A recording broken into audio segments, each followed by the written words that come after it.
মানুষ মন্দ বলবে, তাই আমি 2 ঈদ পালন করি। প্রথমটাতে পরিবার নিয়ে সুদ ঘুষের টাকায় লাখ টাকার মার্কেট করি। দ্বিতীয়টাতে কুরবানি দিই, যদিও সেটা কুরবানির নামে শুধুই গরু জবাই দেওয়া।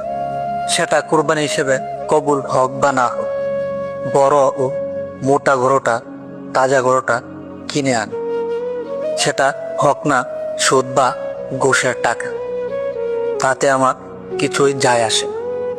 আমি মুসলিমের সন্তান, মানুষ মন্দ বলবে, তাই আমি জাকাত, ফিতরা ও লোভ দেখানো সদকায়ে জারিয়া করি।